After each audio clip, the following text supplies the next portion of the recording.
We have one item on our agenda, and that's the city's current financial policies, and John Fischbach will lead us off there.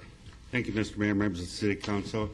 Terry Canada will review with you the financial policies, the what, why, and whens of all of them, and then we will go into a discussion of the comparisons that you had asked for last week on employee compensation and benefits, responses to public comments about the budget, the fiscal year 10 and 11 budget, both operating and capital, and then City Council discussion and questions. Terry? Good evening, Mayor and Council. It's a pleasure again to be here presenting with you. I want to go over the city's comprehensive financial policies. It's been a while since I've been up here and talked about these. We normally do it in the annual budget process. The actual policies... Terry, could you get it closer to you? Yes. And here in the back. Okay. The actual policies from the budget document, I believe you have the pages in front of you. And so before I go through our policies and talk a little bit about what policies we have and kind of the updates to those, I'd also like to give you some background on why we do policies and information from some best practices from the Government Finance Officers Association and the National Council on Budgeting, which is a mouthful. So with that, what are financial policies? One, they identify acceptable and unacceptable courses of action. They also will establish parameters in which the government can operate, and they provide a standard against which government's fiscal performance can be judged, such as our bond ratings. A lot of this information I've cited right from the Government Finance Officers Association document on best practices. And why do we have financial policies? One, they're an element of sound fiscal management. They also promote effective policies and enhance fiscal health. They incorporate a long-term perspective. A number of these policies will have to do with debt management, which is long-term in nature. They also establish linkages to broad organizational goals. Again, right from GFOA, the extent to which you're going to have policies that are flexible or policies that are pretty rigid will be depending on what type it is and what activity it's governing. For example, would be an investment in debt. We'd probably want that to be more restrictive because of the long term and the nature of the amount of money that it's governing. And then as you move down the scale here, of course, on operating capital budgeting, we probably want to look at that annually, and perhaps that could be updated under certain circumstances. We're certainly experiencing that now with the economic downturn and,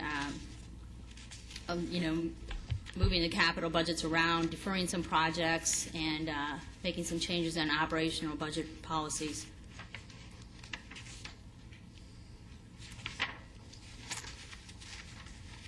So when do we do this? This is actually a living document. It shouldn't be put on the shelf and just stuck up there and pulled off every 5 years. We probably want to use this most regularly when we're doing the annual budget cycle. Also want to look at it periodically for text changes, just like you would any ordinance or resolution that you have for the city. You want to consult this when you're doing debt issuance and major financing. And the process that we have should also create some type of buy-in, and this is the information session for that. I'm going to kind of quickly go through what is a recommended policy development from the Council on Local Government Budgeting. And as I'm doing this, I'm going to kind of give the reason for why we would have each of these, and then I'm going to move into our policies and kind of tie the two together, because we've done a really good job of kind of managing and matching the recommended policies and then how we use those and we govern the city of Goodyear. Terry, real quickly, do you want the questions by section when we get into the policies that we're specifically, that we have and why we do what we do, or how do you want those? That's probably easiest, Joe, because as we move through these, I'm going to kind of tie our city policies to these recommended best practices and then go through each of the city policies and one kind of whether we're in compliance or not, or any recommended changes that we would have tonight. All right, thanks. Okay. So you should establish a policy on a stabilization fund, and that would guide the creation, maintenance, and use of resources for financial stabilization purposes. Second one is to have a policy on fees and charges, identify a manner in which the fees and charges are set and the percentage of cost recovery for the service provided. We just did that most recently with the user fee study, and I'll have a few more comments on that when we get to our policy. Establish a policy on debt management. That would be to guide the issuance of management of debt, and secondly, to maximize the amount of debt and debt service should be outstanding at any given time.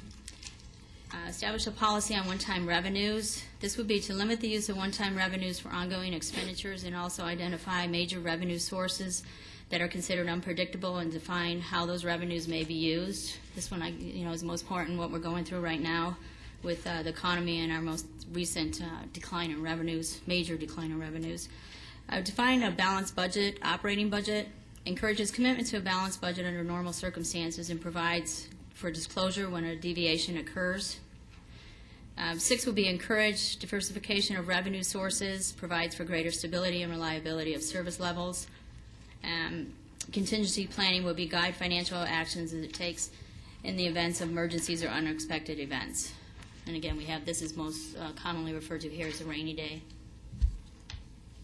So in saying that, these, if you look on the left-hand side, the types of policies that we have here, again, I'll go into more detail about our specific policies. I think there's 40, oops, I can't remember how many there are, but we have a number of them. I was going to say there's 40 individual policies that all fall under these types.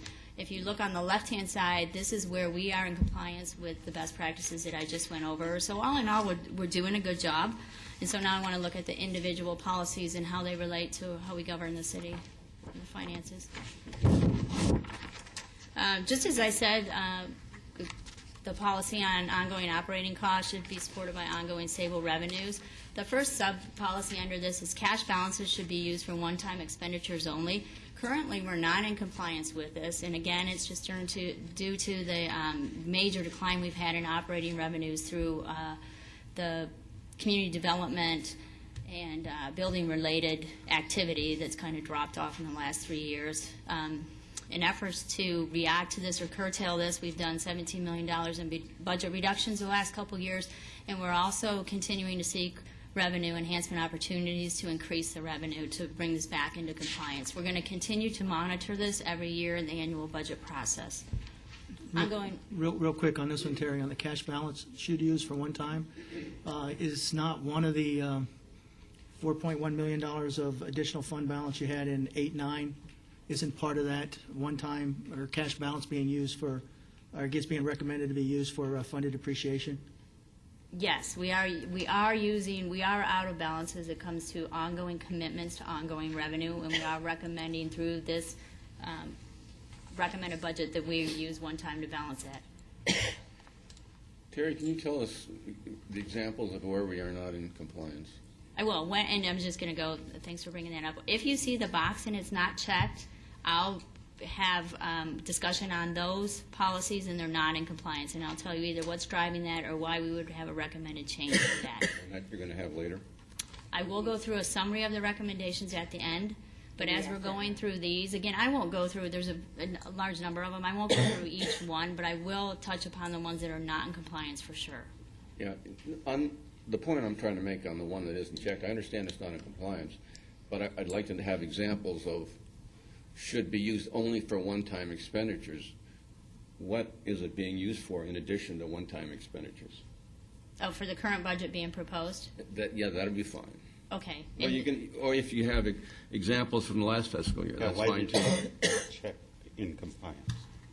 And it, and it goes back to, I don't have the slides in front of me, but I can refresh your memory. It goes back to the ongoing general fund revenues are in balance and we are in compliance as far as ongoing revenues to ongoing uses. It's when you add in the debt and the transfers that we're not in compliance. We don't have ongoing sources from general fund to pay for basically the stadium and then the transfers and the debt. So you just said the stadium. Is that what you're saying, that why this is not checked off? Right. It's, again, the ongoing general fund, the general government versus the amount of money we're taking in for general government, such as fines and taxes. I get that. I just wanted That's to see. all. I just wanted to hear of the That's examples. I compliance. don't question you. I'm just saying, what are the examples where we use it for other than one-time expenditures? There should be a few, I would think. we're now using it, now to balance the budget, we actually have to use those revenue sources or the fund balance, if you will, to pay for ongoing commitments. Now, isn't also one of them you had some savings on the, what is it, the ballpark? What, about $3 million worth of savings? The PIC bonds. For the PIC bonds, but as a result of that savings, you can only use it to help offset the debt service, which is still a one-time amount of money, because typically the general fund would be used to transfer over to cover that PIC bond. But as a result of the ballpark coming in under $3 million, it's my understanding about two plus some odd $1 million is some of that one-time money is an example of that's helping to cover, to balance the budget for this coming year. Is that Correct. an accurate? Correct, yeah. Is that one example? The savings from the bond issuance is going to go toward the bond payment, which normally would be paid for through sales tax. But that helps you balance this coming budget as a Yes. result of those savings. But you can only use it for that because it was tied to the PIC bond sale. Right. You can't use it for anything else. No, and if we actually take the one-time source out of the budget, we're not in balance. We're in a structural deficit with all ongoing commitments. Running through that, did I answer all the questions on that? I'm still seeking examples, that's all. Examples of what's being covered ongoing with one-time sources? Yeah, cash balance should be used only for one-time expenditures. We are not complying with that. What are the examples in which we are not complying? It's in total. It's not a match dollar for dollar. When you take all the But just, general you know, fund I understand expenditures. Okay. But just an example, or several examples, actually. Well, I guess you could say that we're paying for the debt and the transfers. I guess I don't differentiate between salaries versus the debt. It's all a commitment we have to make, and this is a source of money that's going to pay for that. Okay, thank you. Yeah, and balance as far as operating, it's when you add the other commitments that we're not, and we're forced to use one time to cover those.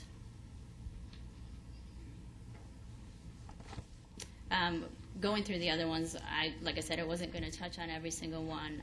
Ongoing maintenance costs should be paid for ongoing revenues.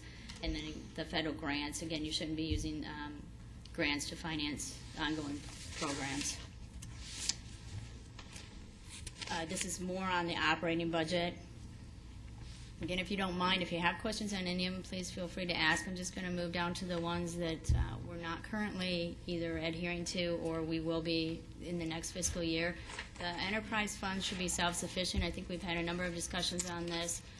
Starting in fiscal 12, 100% of the expenditures for the enterprise, including debt and support to the general fund operations overhead, if you will be paid for by the enterprise funds. I think this is the last of two proration of payments that will come from general obligation into the enterprise fund to support those portions of the GO bonds.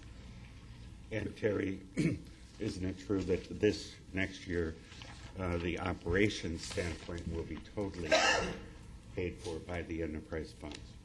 Right. It's the same kind of thing that we're experiencing in the general fund. So in other words, salaries, contractual commodities, all the ongoing day-to-day operations are the revenue is sufficient to support that. It's when you overlay the debt that they don't have enough funding. And again, that's only through this year, and there's just a portion of the GO going to subsidize that. Quick question, Terry. On the, what is this? The memo that we've got, I guess, kind of ties into this on the rainy day fund or reserve fund. The general fund appropriation should include a reserve contingency account equal to the first 4 months. If I read this correctly, and I just want to make sure I understand this yellow paper that we got, is that by charter, we can't go below the $3 million. Is that correct? And we're supposed to be adding monthly to this till we get to 4 months. You can. You can. Yes. Now, if I read this, am I reading this correctly? Once we get to 4 months, we can use anything for one time down to the 3, but we have to replace it within a reasonable period of time back up to the 4 months. Is that a proper interpretation? If you're taking it down to the 3 million, into the 3 million, the 3 million, if it's spent, must be replaced in the same fiscal year. The rest of it does not. So you're saying the 3 to the 16 does not have to be replaced? No. Correct. It's a cash stabilization account. Well, Is how it okay. was set up for. And so the idea would be that you're, in the event you have an emergency or something catastrophic, you can pay the bills that are rolling in for the first couple months. No, I don't disagree with the 4 months. I guess what I'm trying to do is get a understanding of the memo on what we can and what we can't do. And I was kind of reading it that if you drop below the 16, the goal was to run it 4 months so that you would want to replace that as soon as you can. What I'm hearing from you is that... That's not a requirement, though. Okay, it's not a requirement, but that's... Is that correct? That's correct. Okay. So the 4 months is the policy that's currently in place, but you can't go below the 3 million. If you do, then you've got to, that's the part with the charter that you have to replace. That's correct. Yeah, don't get me wrong, I have no problem with the 4 months. I'm just trying to see what you can and can't do. That's the only reason why I'm asking. That's it. Okay, and so moving ahead to the replacement of vehicles and equipment will be funded through replacement reserves. We currently have a fund, and we had been doing that up until, I was going to say like 2 years ago, when the revenues really declined. We're going to go ahead and recommend one-time money to go into this. Jim, that might be a good example of what you're talking about. We're going to use one-time money to go in That here is the and to get kind of I was back. going to ask you if that was the example. Yeah, back on track, we would probably want to put aside, we actually have a calculation that we do. It takes the number of vehicles times the amount it will cost to replace it divided by the useful life. It's a complicated formula, but it gets you to how much you need to put back every year so you can fully fund all the replacement of the vehicles and equipment. So we're recommending right off, we have a list of vehicles. I think it's a little bit less than 1.5 million that are pretty much in dire straits and need to be replaced. They're costing more maintenance than they are to keep, and so that's where the 1.5 comes from to get us back on track for that. And once we do get this going again, we'll be back in compliance. We have a couple $100,000 in there right now through the auction of some vehicles that we've had over the last couple of years. I think we've reduced the fleet by in excess of 50 vehicles. Do we have an idea, Terry, what that level should be with your depreciation schedule right now, or we have a ballpark area where that should be? At full Joe, near as I can remember, it's more than 1.5. I want to say it's upwards of 2, Okay. if not more. And obviously, it's not the same every year. It kind of dips, and we look at it over a 15-year period, so we can pick up all the fire apparatus. The only reason why I ask is in the prior budgets, and again, it wasn't scientifically, there was anywhere from probably 2.5 to 3 going in there on an annual basis. It wasn't spent, it was set in there for the fund to be carried the following year for, the replacement, that type of equipment. But again, I know it wasn't an exact science, but it was about 2.5 to 3. I know at some point they were looking to update the depreciation schedule so they can get a better idea of what that exact amount is. So I'd just be curious what that, just the amount, not the actual schedule, but just the amount, what that should be to maintain, To fully fund that, Yes. yeah, and I can get that for you. And we are updating it again because we've auctioned off so many vehicles and consolidated. So moving ahead back to the operating policies, develop a 5-year annual forecast. We do that every year. And then the next couple are on more like state statutes that come in through our special revenues, and we get state allocation from both LTAF and HERF, and these kind of talk about how we have to govern that money. The interesting thing here is that the LTAF funds have actually been swept this year, and we don't anticipate, they're not coming back next year. We're not sure if they're ever going to come back.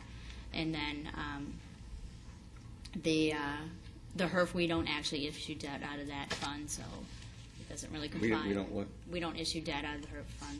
Okay, I was going to ask you about that. Well, we don't pay for it from their revenue source. We've not dedicated that.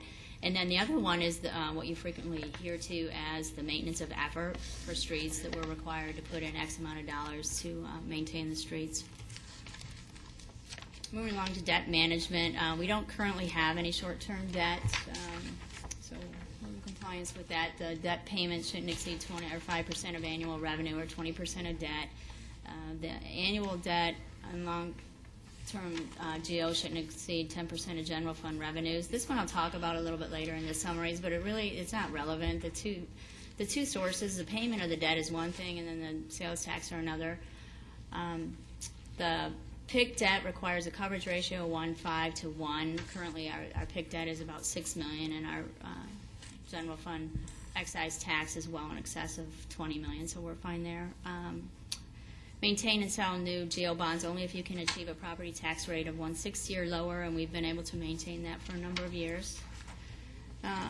maintain a bond rating of at least BAA from Moody's. Interesting enough, we've just been upgraded, and from Moody's from A1 to AA2, and that they're going through an upgrading process. I think that Larry could probably talk to this more, but they're going to they're going to grade governments the same as they do private now. So the result of that is an upgrade to us. Isn't that BAA1 kind of a low rating?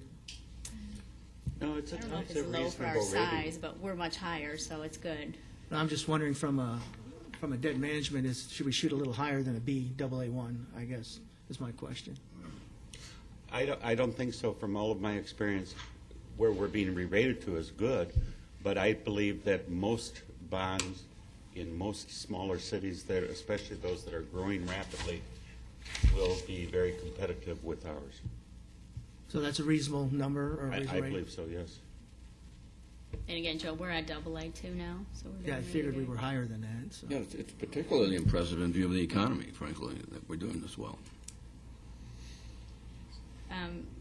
Again, any new debt that we have for water and sewer will be out of the enterprise funds. The next one is out of the GEO bonds should not exceed 5% of the current 3-year average of general fund revenues. Do we have This one we're not in compliance, but we were when we actually sold the debt. any plans, I guess long-term plans on how we can align this particular one?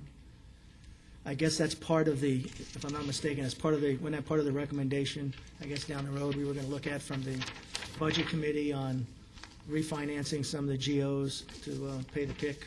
I guess that was one It's of the... definitely part of the recommended budget moving forward this year is to not issue any more debt. Well, I realize that, but some of the schedules of the stadium as we move forward, probably 10 years from now, if some of those numbers come true that they're estimating, this could fall a little more than out of compliance than we are right now. So I'm just thinking long-term from a strategy standpoint. At some point, we can't do it now, but at some point, we've got to figure out how we can maybe get into compliant on this if possible. Is there a question whether or not that was legal? There, I remember that. I just remember from I our should let last Rourke briefing. answer that. The question was, the refinancing, That's a was good it point. legal? And so there was a question on that. Yeah, and I think we were going to get with our bond counsel on that, and I haven't had that conversation. I think But I that know we it's have- on the to-do I list, think we yeah. need to have that conversation. Oh, yeah. The primary legal question was about the park bonds, Right. Okay, all right. and I just that has not been answered. Yeah, by how staff. broad was the definition of park, and would that cover the stadium, you know? And that covers the stadium, the park bond. Could it? Could it? The I stadium. guess It is the question, that's, Okay, could it? All right, thanks. Sounds like a worthwhile question to ask. I mean, we'll follow up on that. I appreciate it. Moving on to budget amendment policies, appropriation changes must be approved through council resolution. The use of contingency appropriations must be approved by the city council, and shifts in appropriation between funds may be approved by the mayor, and procedures for appropriation transfers delegated by the city manager. A couple notes here. We are doing quarterly reviews with the departments, and for the third quarter review, we're anticipating that the fire department overtime is going to exceed the budget for the year. And so we will be bringing that back, as we do every year, any transfers that are within this amendment policy. In the state forms for the current budget year, you'll see an amendment to the prior year. And so heads up on the one for the fire overtime. We are expecting that to exceed the budget. And we've taken that into account when we've projected the payroll for next year. Budgetary control systems, status reports reviewed by the city manager and the council. Again, as part of the transparency into government, we put on the city website the actual financial reports that come from it's actually from Teresa's group, from the accounting side, and so they're published out there. We also are doing a quarterly report. It's a little more narrative on expenditures and revenues. I think you've all got the monthly updates on the revenue reports, and again on the quarterly. We do an update to the strategic financial plan. A lot of that data has been brought forth since January. I think since October we've had a couple different reviews that John's done with you for a multi-year forecast. the note on the community relations, we've been in such a decline that we're not really increasing anybody's budget based on sales tax or any other type of revenue. So that one really isn't applicable in this current situation. Has the live budget documents out on the website, have they been changed since I haven't had a chance to look at them for a while, and last time I looked at them, I guess I'm wondering from a user standpoint, the average person that's not familiar with budgets or whatever, have you gotten any feedback? Are they easy to follow? Are they easy to understand? Because I thought some of them might have been a little more difficult, appropriations and the various other things that were out there that you may want to ask maybe some non-users, can you read it? And then ask them, can you understand what this is saying? Because, Okay. to be honest with you, you or I may pick some of that stuff up, but I think sometimes when we lay out some of those forms, and for other people, they just not familiar with how government operates different funding, it's a little more difficult for them to read. So I would just suggest when you put those out there is to ask some non-typical budget people, what is it saying? And if they can't tell you back what it's saying, then maybe you might want to take some hints from them to redesign it so they actually can read it and understand what those forms are saying. Just a suggestion. Yeah, no, it's supposed to be a communication device, so that would be, Yeah. that's good. And I'll take an opportunity, we actually have the proposed budget forms in front of you, so when John goes through this at the end of the presentation, if you have any questions about how the reports read or the information in them, I'd be happy to go through that too. So in summary on the revenue, I'm sorry, this is the revenue policies. This is probably the one that had the couple changes. I thought we were at the summary. Diversified and stable revenue system will be maintained. Again, we're looking at a couple examples of this. We're looking to reach out and do some agreements with neighboring cities. We also have some MAG funding coming in from the county for park and ride, and so we are trying to diversify the revenue as best we can. The next two are on the studies that we do that kind of update the fees. The first one's on user fees, and this had recommended we do this every year. The other one's on development impact fees. Both of these studies we've just recently completed. With the budget the way it is, it just doesn't make a lot of sense to spend that much money to kind of redo these every year. So we're going to recommend to push them out every 3 to 5 years, which is pretty standard practice. And then the cost analysis should be performed in all service to determine if the fees are covering the service, and we can do that internally every year. Moving into head to capital budgeting, there's also one change here. Recently, Bob Carrier in procurement brought forward amendment to capital budgets to increase that to $75,000, and so of course we want to update this policy to comply with that. There's no other changes.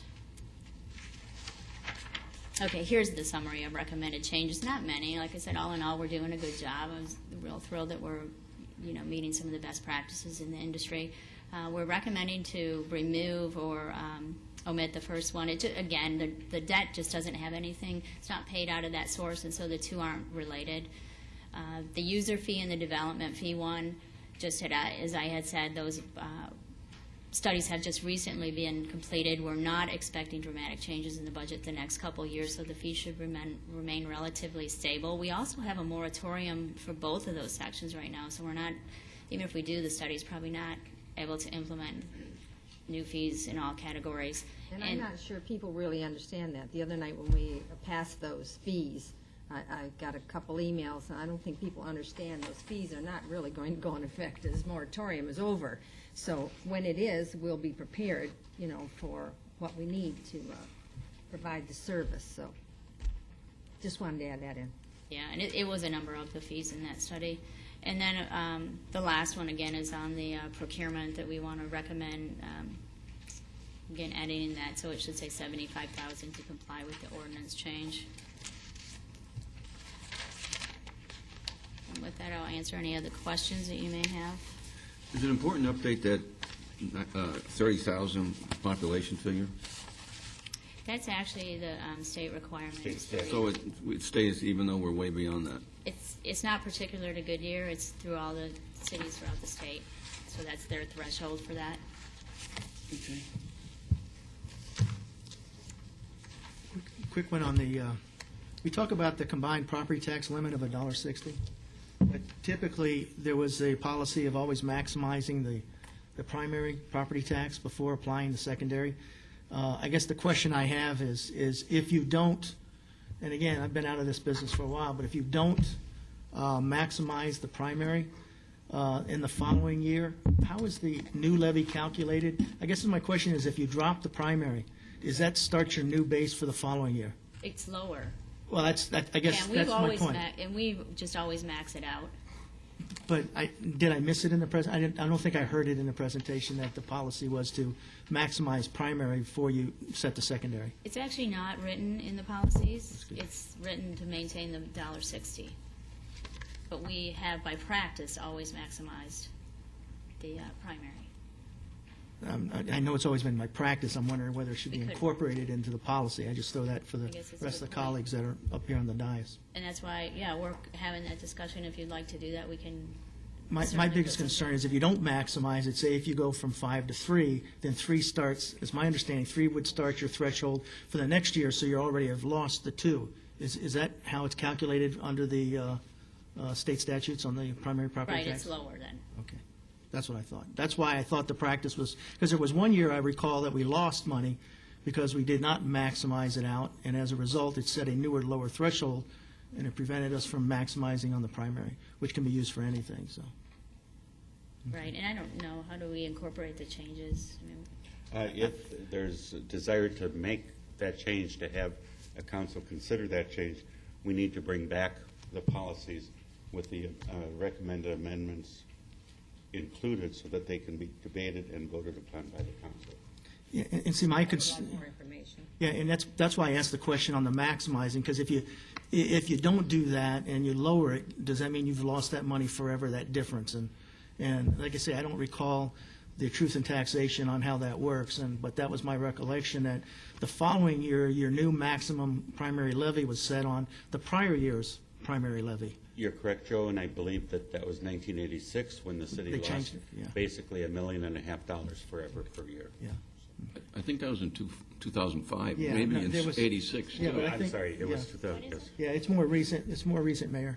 Yeah, and the thing that it took us by surprise, we didn't expect the state to do that. Right. It did it to everybody, though. Right. But are they doing that every year? I didn't think so. Are they? That change was just a one-time for that But period. you worry about it happening again, correct? That's Yeah. why you want to Yeah. maximize the primary. It's so you just can get because the most. you worry that they may do it again to you, right? You never know. That's what I'm saying. Right, I agree. Yes, Okay. especially Very in cautious these in our times. answers. But I but don't know what, Very diplomatic. I don't know what they're going to do. But I think the question more specific I was asking is, do you automatically lower it by lowering it 1 year? I guess is my question. Does that become your new maximum levy? Presently, no, it does not. Okay, all right. I Okay. mean, you can It's go down 1 year recalculated. and go And then back go the back next. up again. Okay, that's kind of was my question, because I remember that 1 year when we did that, then they locked it in and changed it. Never raised, right. Okay.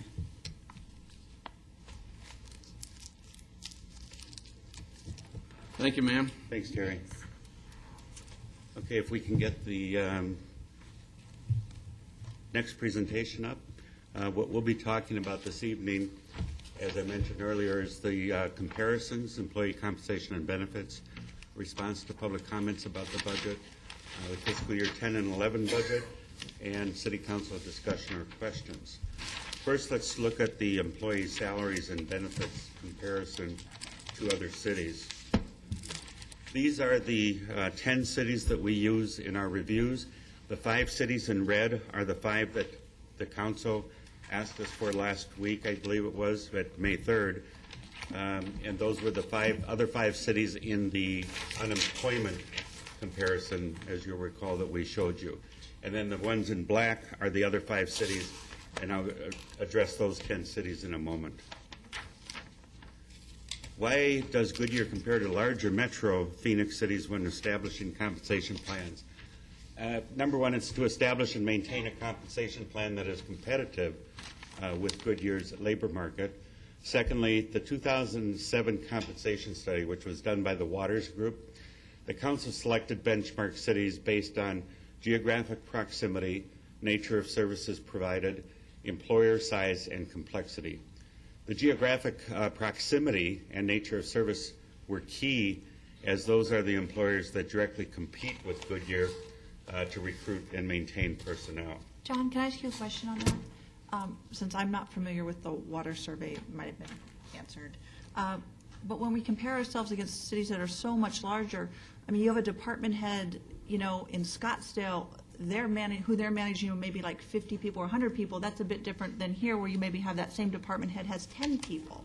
So is any of that for the size and the number of people in their management taken into consideration, or did we just across the board, does it say you're head of this department, it's equal to the head of this department, that's the compensation? Because there is a big difference. Same thing in the private. If you are a CEO of Ford, you're going to get a different compensation than if you're a CEO of a much smaller company. We try to take that into account, but basically you're limited when you have only a very small number of positions. You have to compare between them.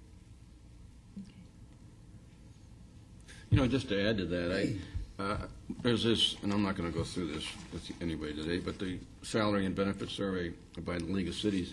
And when you look at the cities, and we've talked about it before, Phoenix is like an aberration. They are significantly higher in almost every job, from police to fire to obviously city manager. And I think probably it would be worthwhile for the council to consider eliminating them from our survey. They literally are an aberration, oftentimes $2,000 to $3,000 high per month, higher than any other city. So I'd ask us to think about it anyway. And I would agree, having worked there, they are very top-heavy in management, very, very top-heavy in management. Then their charter does say that they have to pay a percentage of the going rate. So, and some of their benefits, they're just off the wall. They're not, when I started there, they would be one of the best-run cities. I would have to say no. I'm going to get calls tonight, aren't I, from people I worked with? That's one of the reasons we look at averages, means, and everything else. I mean, it tends to all get evened out in the calculations. Well, I think you need to see those calculations, so since you're new. I would like to see how it was To be able to calculated. be comfortable with them, I think she needs to see them. Yeah. Waters Group recommended that the council select at a minimum 10 cities to collect sufficient data to be statistically valid and to provide a good representation of what's reflective of the market. The City Council adopted the compensation plan in 2007, and the city completes an annual salary survey in order to maintain the compensation plan. The city's compensation goal is to attract, retain, and motivate employees through compensation plans that are competitive with other employers. The survey of salary data completed this last January. The survey looks at 39 benchmark positions and compares positions to benchmark cities. The position categories include exempt employees, non-exempt, sworn police, and sworn fire. Data used to compare our pay structure with the actual average salaries paid in the market to determine external competitiveness. This is the 39 exempt positions that the city benchmarks. These are the non-exempt positions. There's 10 under the non-exempt position category, 5 under the sworn fire, and 5 under the sworn police officers. In the past, I've told you that the city was at 97.1% of the compensation, and the council's policy has been established that the city should pay at 101%. We originally were at 106%, but we couldn't afford that, so we ended up down at 101%. And these are compared to the actual average market salary for the positions that we're comparing within the community. These are the comparisons of the 5 cities that you've asked for, exempt, non-exempt, fire, police, and the salary average is 0.96%, and the exempt is 0.98, non-exempt 0.94, fire is 0.97, and the police is 0.96. And as I mentioned, these are for the 5 cities that we have listed up there: Buckeye, Avondale, Glendale, Peoria, and Surprise. This then is the comparison between the 10 cities. And you'll see the exempt position is 0.93, non-exempt 0.91, fire positions 0.96, police 0.89, and the salary average is 0.92. This is the actual salary paid in Goodyear compared to the market average in 10 cities. Wages and other compensation programs comparison to other cities. This chart shows you the market and merit comparisons. I am recommending no market increase. I am also recommending there be no merit increase. And this is the third year without a merit increase, and the second year without a market increase. And as you can see, all the cities are not, none of the cities are granting market adjustments, and there are 4 cities, 3 cities with one still in negotiations, that are including a merit increase this next year. John, Yes. for the merit increase, is that for the exempt or the non-exempt? Like That's for everybody. Okay, I know Phoenix is incorrect. I think we talked a little bit about that. I know some of the stuff you have for Phoenix is not what has happened. It's been 3 years. We have contracts with Phoenix, and our contracts were cut the last 2 years, so that one I know is wrong. And unfortunately, I understand what you're saying as far as your contracts, but the employees, No, you the look at employees, their, I was there today, and I can tell you that their attorneys have not had a raise for 3 the years. attorneys may not have, but if you look at their police and fire contracts, That's what I mean. Is this just police and fire? no, this is general market conditions that we've been told that there are no market changes in this next year for any of these cities. Market changes. And the merit increase, Is that only for police and fire merit? no, Okay, then I do know that that's not correct. okay, we'll check on it. Yeah. Employee, excuse me. This is a comparison of other compensation programs. You'll see that Goodyear is taking the lead and not granting any of them. We have recommended suspending tuition reimbursement, longevity pay, compensation above regular for working on holidays, and the vacation cash-in. Many cities are doing some or all of these. We are the only city that's doing none of them. Back up for that for a second, would you, John? Avondale, still doing tuition reimbursement, longevity pay, Yes. all of that? Glendale? Yes. Okay, except for, I see the last 2. Peoria? Okay. The reason I ask, I would think that would be the first thing that they would have cut, but. It's how you approach whether you're going to have layoffs, furloughs, or you're going to attack it the way we have been attacking it through other employee costs. So Yeah, because Peoria had furloughs over Christmas. They were their whole city was closed, I think, for 2 weeks. So I know they furloughed for 2 weeks over Christmas. Yeah, everybody except for Where? police and fire. Peoria. Peoria. Glendale furloughed too, so. So they're Yeah. still giving some benefits, but they're making it up by furloughs. okay, this is employees per thousand comparison to other cities. This shows the 5 cities that you've asked about. And I just note that in Avondale, for example, you don't have any parks, no ballpark, and we have 49 employees just in parks and ballpark. Under Surprise, when Surprise was 64,000 population, comparable to us today, and that was in 2004, they had 8.66 per thousand employees. And then Glendale also has no ballpark or operations on staff on the city because they're privately operated. So the spring training is private? Yes, the city of Glendale gets use of that facility for 5 days a year. Ooh, And that's it. okay, That's why the difference in cost. But the taxpayers paid for it. Yeah. right, yeah. This shows the comparison to the 10 cities. Ours is 7.82, as you can see. What's interesting is that we have come down from over 10 employees per thousand since I got here, down to 7.82, even with the new ballpark. Under Gilbert, they have no city attorneys. They contract for them. They have limited water operations. Some streets are contracted out, and they have very limited parks maintenance. They're also contracted out. How do you explain Avondale's? They also have no parks maintenance. and they have no ballpark. Otherwise, I'm not sure. The point I want to make here is that, for example, under Goodyear, we don't do any sanitation collection, but we do have bulk trash pickup.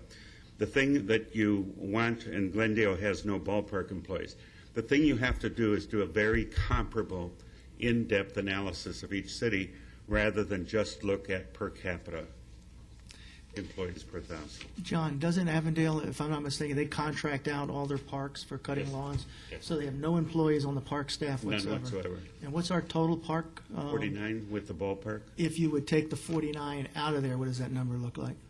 I don't know. I'll have to Okay. calculate that and let you know. How's their budget compared to ours? I don't know. off the Because they're top of my head. paying for those contract people. Oh, Yes, yeah. yes. And I'll get that for you. No, just okay. Sherry had asked also about the types of positions on May 3rd, and this shows that since fiscal year 6 and 7, 167 new positions have been authorized, and 29 of them, or 17%, were supervisor or management level. And then the breakdown positions, new positions per fiscal year. Fiscal year 9 and 10, there was one added, which is a supervisor. In 8 and 9, there were 14 new positions, 2 of which were supervisor or above. Fiscal year 7 and 8, there were 84 new positions, 15 of which are supervisor or above. And in 06-07, there were 57 new positions, 11 or 19% were supervisor or above. John, were these positions or positions with bodies? These were positions with bodies that we hired. Healthcare benefits comparison to other cities. This shows the 10 cities that we've compared ourselves to. And the city surveys each year all benefits to see how we stack up. The city, in this case, you'll see, is on a par, except for prescriptions where we are higher. So the employee pays more for the prescriptions formulary and more for prescriptions brand than the other cities do. This is a comparison between the 5 cities, and again, we're on par except for prescriptions, where we are higher in the both prescriptions formulary and the prescriptions brand, although the prescriptions, brand prescriptions, were right at the mean of the group. John, was that using the new plan that Goodyear's going to, or the This, old? this is using the new plan that we're going to, yes. Is that a PPO or an HMO? Which way is that? What's it compared to? I guess is it PPO to PPO? PPO, Say that fast, yeah.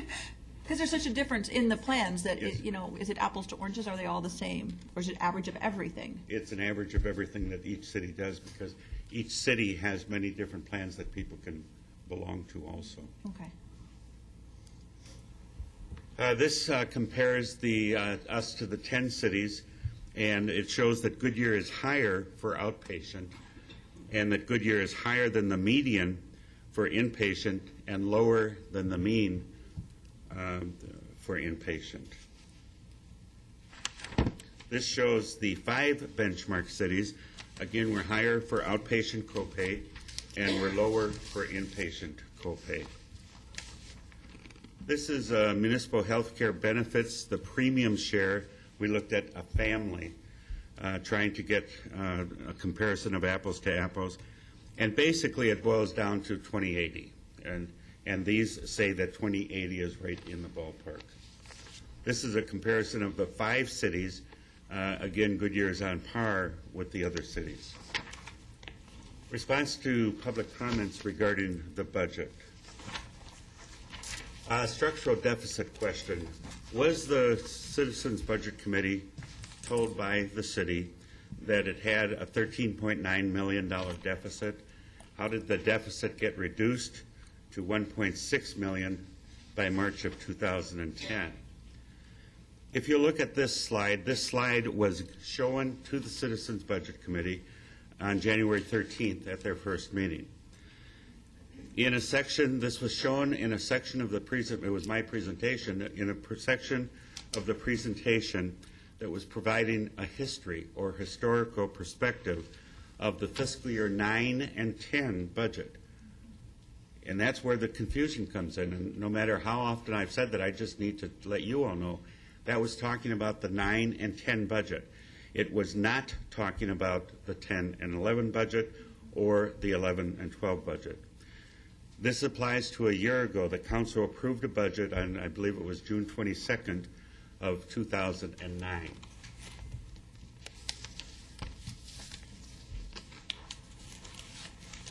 This is another slide from the January 13th meeting.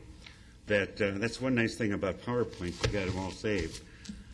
January 13th meeting, and this is how we addressed the $13.9 million deficit. And that's the budget that the City Council adopted, as I mentioned, on June 22nd. We never stated that we had a $13.9 million deficit in this fiscal year or next fiscal year. In fact, we were showing how we went from a 13.9 down to where we are today. This slide also is from the January 13th Citizens Budget Committee. It shows a structural deficit of $8 million, and then it shows that we were using excess PIC bonds of $2 million, and the excess fund balance that we were creating from the savings through expenditure cuts, and $1 million from enhanced revenue projections, which were sustainable. And basically, the most of that was the extra 3 months for the sales tax. And that shows that we saved or came up with approximately $5 million, so that the deficit or the structural deficit that we talked about to the Budget Committee is $3 million. And this is what we asked them to look at. And this was we told them that we would work towards this, plus their recommendations would come into play in order to make this lower. This slide shows the deficit projected at the $1.6 million. This slide was presented to the CBC on March 24th, 2010. The CBC was never told that the city had a $13.9 million deficit to address. This shows how we got down to the $1.6 million, which was the figure that we left them with that we were trying to resolve.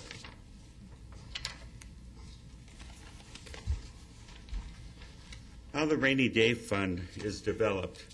This slide we showed you on January 25th, and the rainy day fund, just as a reminder, is the total expenses, operating expenses, for 4 months. That's how it's calculated. The black columns show the calculations, and the gray columns show the budget. And in attachments, it is assumed that we are tapping into it, or in statements. And this was a statement made by a member of the Citizens Budget Committee. In statements, they say they're assuming that we're tapping into it. We are not. Because the budget fluctuates, so does the rainy day fund. And that's all that's happening. The budget fluctuated this year down to whatever we're recommending, and therefore the rainy day fund fluctuated down to, I believe it's $16.3 million. Where's the money from the fund balance? Why does the amount change from $7 million in fiscal year 10 to $1.3 million in fiscal year 11? We tried to come up with a simplistic approach telling what this is. The simplistic approach shows you revenues of $56 million, expenditures of $56 million. You have no ending fund balance. A realistic approach is revenues of $56 million, expenditures of $54 million, and a fund balance of $2 million. Of that $2 million, you have to carry over one of it. Let's say you didn't finish a project or something. And that leaves you a true end fund balance of $1 million, or an unallocated surplus funds that are available for spending, that the council can make that decision. Pause there for a second, John. using this example, as I recall, the audit from 8-9, as a result of the audit, simply had something like this, but instead of 1 million, there was 4.1 million, if I'm not mistaken. Yes, It was a and I- combination of either the revenues or the expenditures, less the carryover of those projects that weren't completed. You had 4.1 million above what you had typically for your rainy day fund, funds that can be used for other one-time projects. Is that correct? Yes, and this next slide shows that. Okay, I'm sorry to jump ahead there. Can I ask why we use the terms simplistic and realistic? And why are they different?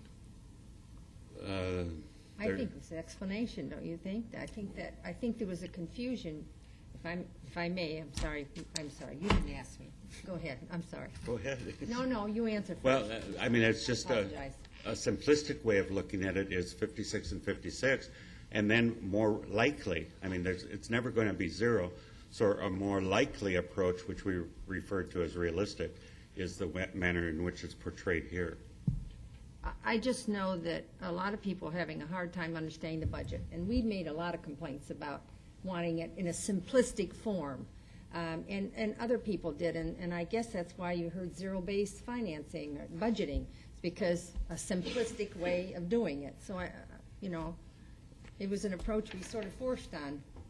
But which one of them is right and one of them isn't? No, neither's right. It's two different ways to approach numbers. It's an example. That's why I had mentioned, in reality, it was 4.1 million in 8-9. This So example. these numbers aren't true to just true an scale. example. He's just using it as an example. Like Yeah, I got it. we talked about. Okay, now this one is a little more complicated. And Joe, the first circled number is the quote, found money that we found because of the audit. The first circled number up there, 4,094,878. The unallocated fund balance, which is the one circled in red, is the reconciled amount of $4 million after completion of the audit for the fiscal year 8 and 9. The original budget called for it to be $339,000, and it turned out that it was $4.1 million. John, can I correct you for just a minute, make sure, because somebody will get you on this forever. I think you said 4,000,009, and if I'm reading this little. 4,094,000. Oh, I see. The So it's circled one you 4.1. have is, was that 4.1? Is that what Yes. you're looking at? It's 4.1. Okay, all right, thank you. So in the estimated fiscal year 10, where's this? Fiscal year 10 column, the adjustment to reflect the $4 million in fund balance from the fiscal year 8 and 9, which was not allocated to be spent on anything, as well as savings experienced during the year due to reduced expenditures, created the expected fund balance amount of $7 million, and that's 7 million, looks like 93. This is difficult from the slides. 9380. Yeah. For the end of fiscal year 10. I've highlighted two boxes in red in the fiscal year 11 column. These two line items total the $7,093,000 if you add the two together. So they're carried forward, that amount is carried forward up into one-time sources, the $30.2 million that you have in one-time sources. The one-time uses, or the expenditures, are highlighted in purple for fiscal year 11. The plan for how the $30.2 million in one-time money will be spent. This includes the $7 million fund balance we just discussed. Those expenses total about $25 million. When you do the math, that leaves $5.2 million in unspent one-time funds. Circled in purple, a little higher up, I draw your attention to the $4 million deficit, which is how much we are short in the general fund after factoring ongoing general fund expenditures, as well as the transfers out such as HERF. We are using the $5.2 million in one-time funds to address that shortfall. As we have previously discussed in past presentations, $2 million in excess PIC bond revenues from the Cincinnati Reds project, as well as $2 million in anticipated fund balance, as we just walked through. Since we only have a need for $4 million of the $5.2 million, this leaves the unallocated fund balance of $1.28 million, estimated at the end of fiscal year 11, and that's highlighted in blue. This will carry over into the fiscal year 12 budget. You'll see that moved up into the fiscal year 12 column. And remember that this number is likely, it's not likely, it's guaranteed to change by fiscal year 12 proposed budget due to going through our annual audit to determine actual fund balance from fiscal year 10 and other savings that we will be accumulating in fiscal year 11. I apologize for the complexity of this. I hope that by drawing these arrows and things that you can follow them a little easier to see how all of this relates to each other. Dick? May I make a suggestion here? That when you're showing charts to the council and to staff itself, let's blow these things up so we can really see them. Okay. Really pretty hard for the bifocals to work. I appreciate that. I sure will. John, I don't know if it's fair to say, because you said it was like found, it makes it sound like it was just lost out. That wasn't like it was just lost and no one knew where it was. That's after the audit showed. And you weren't here at the time, Sherry. The way it was presented by some was that we found $4 million. We didn't find it. The audit said we had $4,094,000, and we knew it would be something higher, but we did not know it would be $4,094,000. And that's like the unspent revenue when the audit went through and actually got the actual totals. Yes, and the audit comes, we got that number in December, and the budget was prepared and had to be already approved back in June, and so that's why the concern and the complexity of the arguments came up. And that's the same reason why that next number isn't going to be what you tell us today, because once we do that same audit, it may be higher or lower. That's correct. Okay. John, real quick. It's my understanding there's an extra $800,000 in PIC bond savings that'll be applied next year. Is that correct? There was a total of $3 million. There was $3 million savings in the stadium. So you're $1 million this year, Joe. $1 million this year. and how much next year? $2 million. So that's the total. We've already used $1 million for this year, and then $2 million Okay. we'll be using next year. So there's when you mean next year, you're talking about the budget we're talking about right now. Fiscal year, yes. Okay. Fiscal year. So 11, 12, there is no savings left. No, there is not. Okay. All right. That's what I for some reason I was thinking there was another 800,000 somewhere for that. But Why are we doing the projects in the CIP? Can we postpone them and do city center? Won't they increase O&M costs? Again, public comments were received in the form of an email asking questions about the projects within the CIP, specifically the impact on the general fund, and I'll try to answer those questions and provide you with the details over the next few slides. There were questions about the decision-making process. Fiscal year 11 capital improvements plan was reviewed with the council on April 12th and May 3rd. The CIP 5-year program was submitted to the council on May 3rd. That showed the project sheet with scoping, fund sources, and justification for every project. And then it was also suggested we have employee input to the CIP. We do have an employee committee that reviews and analyzes the entire CIP and comes up with it, so those things are done. This is the CIP by funding source. This slide was also shown on April 12th and May 3rd, and by funding source. The point was raised that, well, this is half of the city center, $25 million. Why don't you just do it that way? Well, you know, that's a very simplistic and unfortunately incorrect conclusion. First of all, you can't do it because the funds are restricted. And by restricted, I mean that 68% of the $25 million is funded by development impact fees. These are paid for specific uses, such as streets, utilities, public safety, etc. It's not permissible to take those fees and just use them for whatever project you wish to. The fees that are allowed to be used for city center, library, general government, are already set aside for that project. When we get to do that project, we will use those fees at that time. The second thing is the contractual obligations. We have contracts for the $2 million payment for El Cedro that I've referred to. We have contract with the Maricopa County for the MC 85 payment. We have actual contracts and actually built the Cotton Lane Bridge and the financial obligation that goes with that. We cannot simply defer these. We have completed the due diligence related to any opportunity to do so, and these payments cannot be deferred and must remain in the CIP. The one note I would add is that we are pursuing the suggestion that Mayor Kavanaugh made as far as the El Cedro. We're trying to get ADOT to recognize that as a cost. We have not concluded those discussions, however. As I mentioned previously also, the only debt being issued is $2 million for water bonds, and that's related to the Adaman project.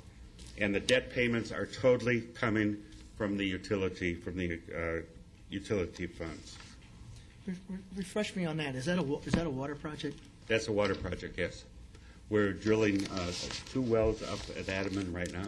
And that's to ensure we have enough capacity in case a well goes down? It's part of our continued program to do that. We always have to make sure that we stay ahead of the water demand. One of those wells, we're negotiating with Newland that they can have the water from that one well. And then another well would be for the city's portfolio. And then we will also have to do additional wells. I don't know if Charles is out there, but you know what capacity because I know in the past we've had some, challenges when We're at something. 10.67 million gallons right now. Is that 80%, 90%? I'd say 80%. So we got We're at the point where you have to start building, which is exactly what we're doing with Adaman. So we only have a 20% margin of error in case something. On a hot summer day, yes. That's pretty tight. Okay. This is a 5-year capital improvement plan summary. The first column on the left, fiscal year 2011, you'll see the projects are total $25 million. And that's the proposed budget for this year. You'll notice that in subsequent years, it's less amount. In fiscal year 12, $7.9 million. In fiscal year 13, $10.9. Fiscal year 14, $11.5. And fiscal year 15, $17.6. That's a total 5-year capital improvements plan of $73.215 million. These are, excuse me, these are the impact to the general fund of O&M costs. The 157th Street infrastructure, that's telecom, 911, Public Works corporate yard, and Phase 1 of the corporate yard. The total net new increase is of $1,500. The public safety radios, net new increase is $13,000. And I'll get into that, all of these in specifics in a moment. The telecom 911 facility, net new increase is $0. And the new telephone system is $60,000. So the total impact of the O&M costs of the capital improvement plan are $74,500 in this proposed budget. The fiscal year 11 capital improvements plan is based upon 5 basic guiding principles.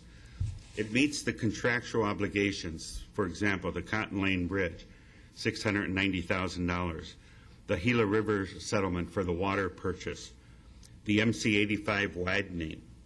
It addresses public safety critical needs such as the regional wireless cooperative radio system. It also provides for new growth infrastructure such as traffic signals, water lines, wastewater, and the telephone system. And it addresses facility space needs such as the Public Works corporate yard and the 911 communications center. And it minimizes the use of general funds. Water and sewer projects, these were questioned, and I just wanted to review with you the scope, funding, and justification was provided to you in April and May. Water and sewer projects total $8.3 million for fiscal year 11, and those were all calculated as part of the rate study, and the debt that we're proposing is $2 million to be paid for by the water fund for those. Operations costs covered within the enterprise fund, as they should be, and it's imperative to have infrastructure capacity, water, for existing water service commitments, contractual obligations, and new economic development opportunities. And there's no impact to the general fund. Technology permits, it was suggested or questioned, why does the city need to do a new phone system? Why don't you use Magic Jack was the direct thing that was suggested as a solution for the organization. And I wanted to point out that we have $1.5 million dedicated to the telephone system. And that was based upon 2 formal quotes that we've received. Each includes back-end hardware, management software, provides capability for standard and video conferencing, telephone handsets, and design and implementation services. Most city offices or cubicles are equipped with 2 connections, one for voice and one for data. The replacement system the city is considering is a voice over internet protocol solution, which is similar to the Magic Jack concept. However, it's designed for corporate use, not individual residential use. The most compelling reason why Magic Jack does not work is that its lack of security. And when converging voice and data signals into the same physical line, security is paramount, particularly in corporate work. So just in summary, the phone system will cost $1.5 million, of which $825,000 is the general fund development fees, and $675,000 from the general fund. And the Magic Jack, although it's $19.95 per year on the television, it is not designed for corporate use. It has very limited capabilities, and there are severe security risks with it. The reasons for criticality of replacing the telephone system are, number one, our support for core hardware ended in 2005. We had been planning to make this a part of our city center, and that's why we had put it off for another year or 2. Well, now the city center cannot move forward. At the present time, we have to deal with the phone system. New hardware is no longer available for equipment that fails. Support for existing voicemail system ends in 2011. As a matter of fact, it was down all weekend because of the problems that we're having.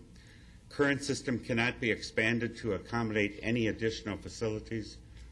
Current system does not have functionality needed by several departments, and training is no longer available.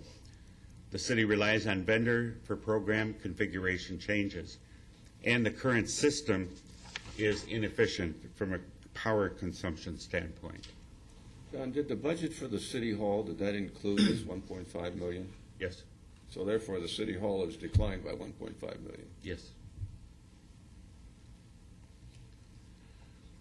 Facility projects for fiscal year 2011 are $5.6 million, and there's no impact to the general fund. As noted, the O&M cost for these projects totals $42,000 from the general fund. And that's the Public Works corporate yard infrastructure of $1 million, the corporate yard paving of $800,000, and the communications facility, the 911 center, of $3.8 million. John, let me ask you, are you getting that? No, go ahead. The 911? Yeah. Yes. On the 911 system, we presently are in 1,800 square feet of the old original City Hall, the old police department. It was built in 1948, and it was designed and hosted when we remodeled it to last for 3 to 5 years. Well, we're past that time already. The Public Safety Committee addressed this initially, I think it was 2006, addressed this specifically that we needed to replace it. The reasons for the criticality of this is that the existing facility is inadequate from a space standpoint. We're proposing to build half of the original, or half of the proposed 911 facility, and that would be 5,000 square feet. We are too small for the current operations and storage. We have continued flooding problems. I just took Sherry and showed her this a week ago, I guess, or 2 weeks ago, several weeks ago. And they showed us where you have to stack up sandbags to try to prevent water when it's raining from flowing into the center.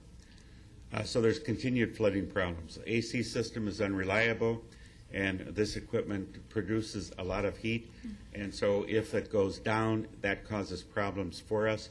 The power distribution is unreliable. We have an uninterruptible power source there, but that is unreliable from the standpoint that you don't have direct connections.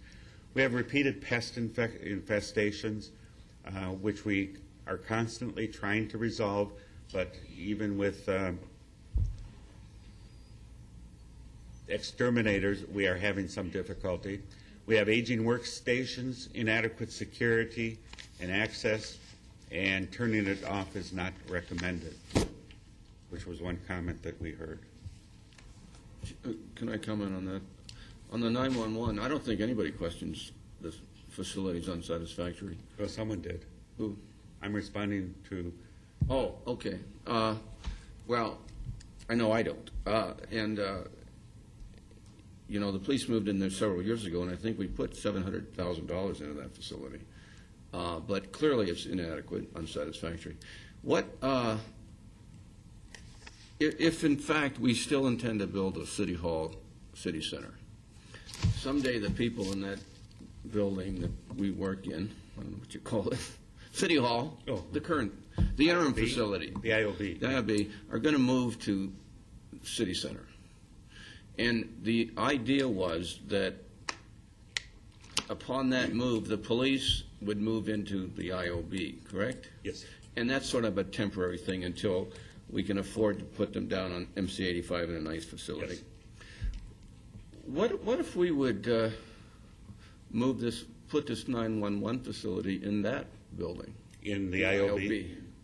Instead of paying $3.8 million to build a new facility, that in the long run you're going to want it with the police anyway. Not necessarily. Well, why not? You want it close by. I mean, that's why down at MC 85 makes a lot of sense, because we. No, I agree, it belongs there eventually. And we have impact fees that are paying for this 100%. So, and we need to spend the impact fees because we've collected them. Yeah, geez, I hate to spend money because we have to. Well, yeah. But This is what it was collected for, though. But could we use that money to put them in the IOB I for a will have 5 or 10 year period until we have something really outstanding down on MC 85? I'll have to check on that, Mr. Mayor. But Just to save some money now. I don't know if there's, but we will check on it. I don't know if there's 5,000 square feet available in the city, in the IOB, but we will sure check Well, on we it. probably have to move some of us out. I'm ready. Where are you going? No, I'll just go where, Veneta, anywhere they want me. I'll go down to your police facility if you want. The Public Works Corporate Yard fiscal year 2011 is $1.75 million, and this is basically to do a site plan. Again, it's no general funds are involved, and we're doing the site plan because of the 911 facility and making sure that it's located in the right place. And then we also need to cite the future public safety building for the police and the fire and the Public Works yard that we need for the storage of the equipment. Master plan process for the entire 157th Street site. That's about 140 acres, I believe. And the construction of the infrastructure required to complete the telecom and the 911 facility. And there will be a 4-acre paved parking lot which will be created to avoid environmental concerns and dust control. And there will be on-site fuel dispensing, and which gives us maximum efficiency in economies in fuel purchasing. John, have we been cited? The what? It says environmental violations. Have we been cited? Or? Not violations, no, I'm sorry. Oh, It says it's to avoid environmental. but we haven't been cited for anything. No, we but, have not. But we could be if If we Is that move. county then? Yes. The Maricopa County enforces that, but we have not been cited in the past. So if you move more cars and trucks there without paving it, then we could. That's get- correct. We are within the, I forget the technical name of it, Jim, where you have to control dust. But- Non-attainment area. Thank you. Parks project, questions were asked about this. Again, we wanted to note that these were funds that Frank Cavalier went to bat for and was able to get for us. And so we have improvements planned to the Palmatier Park and the Parc des Pas, and those are totally CDBG funds, and they're totally grant monies. Public Arts Project, $79,000 and coming from water bonds. There are no general funds included. This is continued implementation of the policy that, or the council adopted the ordinance saying that up to 1% of projects should be used for arts. And there are no CIP general funds included because they are all budgeted for priority projects and contractual obligations. Public safety radios. This is the Police Radio Regional Wireless Cooperative, costing $5.5 million, $1.95 million each from the police and the fire development fees, and then $1.6 million from the general fund. The reasons for the criticality are the current system is not built to contemporary standards. It does not support interoperability operations, which in effect isolates our department during most critical types of issues that could occur. The infrastructure is required to join the Regional Wireless Cooperative, and the regional fire system goes away in 2012, and we need to be on the new system, and we have approved a contract to be on the new system. So that's why we need to move forward with that. These maps show the coverage as it is today on the left side. And basically what the colors are, the green areas are where the radio communication is fine, no problem. The blue are places where you have in-car communications with no problem. So the green is with your walkie-talkie if you're out of the car, and the blue is if you're in the car, but you cannot use a walkie-talkie in the blue area. And that does not get down to Maricopa. What our plan is there is, and we had addressed it with Montage, the developers, is that we need an additional tower down there, and they were required to build it at the time they went belly up. So we still have to address that sometime in the future.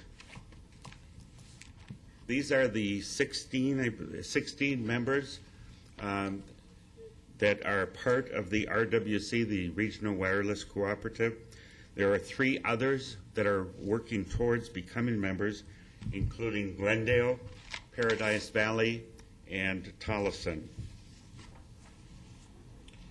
This represents the street projects. We have $2 million for El Cedro, the SR 303 payment. We have 6 payments of $2 million each to make. This will be the 4th payment, so we have 3 more payments to make. So we've paid half of it so far, and that purchase price was $12 million. When this goes away, when we make the final payment, it's $2 million of additional revenue, or not revenue, of additional spending that the general fund can do, because this comes straight out of the general fund. We have a contractual obligation through 2013, and we are, as I mentioned at the beginning, pursuing the mayor's suggestion to talk with ADOT to see if there's some way that we can get potential reimbursement for them on this particular project. How's that coming? I don't know. I know that we aren't there yet. So. What are the first few slides? The first few slides of the May 3rd presentation showed about $6 million worth of cuts. are these cuts being double and triple counted?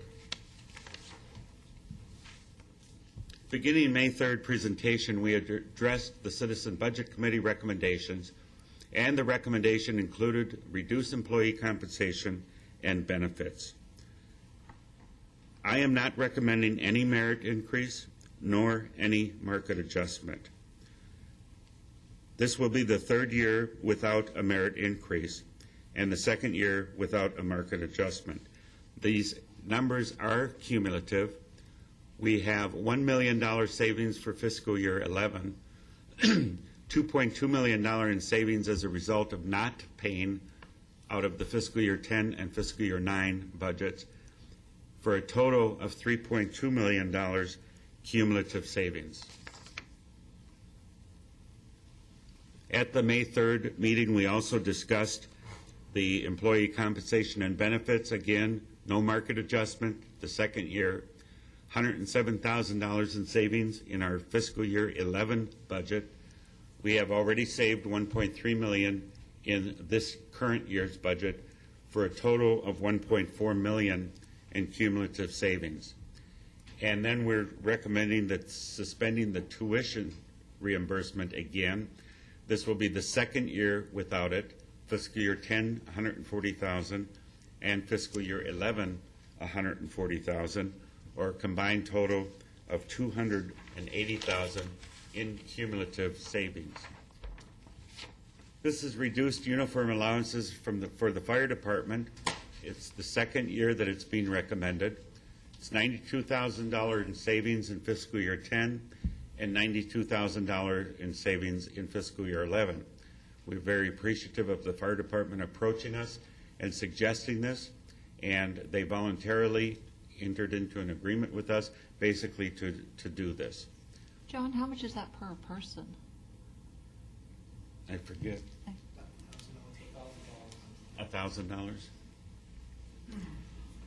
The overtime holiday rate was reduced from time and a half to the FLSA regular rate. This will be the second year of that also.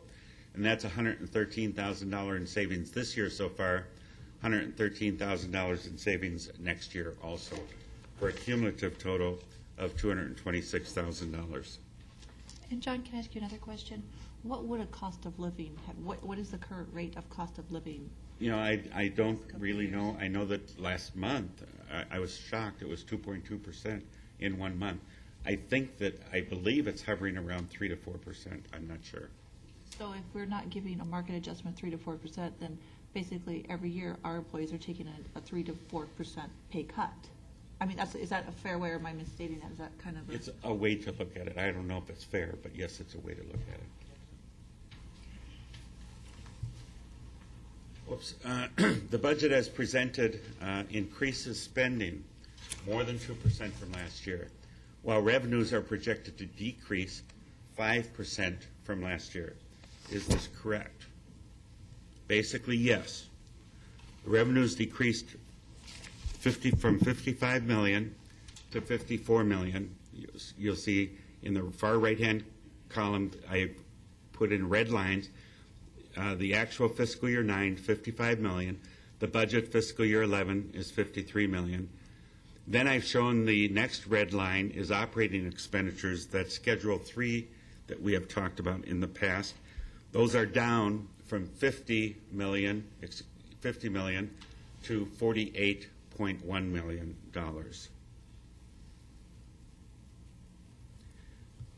To clarify, you'll see the circled numbers, and this is why the expenses go up.